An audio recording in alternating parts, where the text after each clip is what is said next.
Hey guys, welcome back to the channel. In this tutorial, I'm going to show you how we can use Google History. So let's get started. First of all, open your Google application on your phone.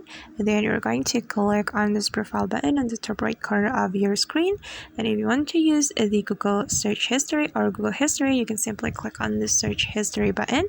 Then wait guys, it's still loading. It takes a longer time. And okay, and this is the Google search history, and you can monitor your activities of your Google account right here.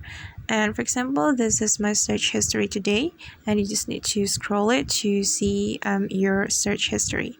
And if you want to explore more history on your Google, you can simply click on this more button right here. Then if you want to download your data from your activities on Google, you can click on download your data from my activity.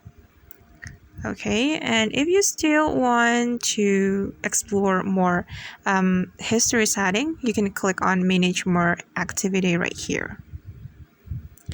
Alright, and you can explore it by yourself guys, and that's how we can use Google History. I hope this video will be helpful for you. Thank you so much for watching, and see you on the next video.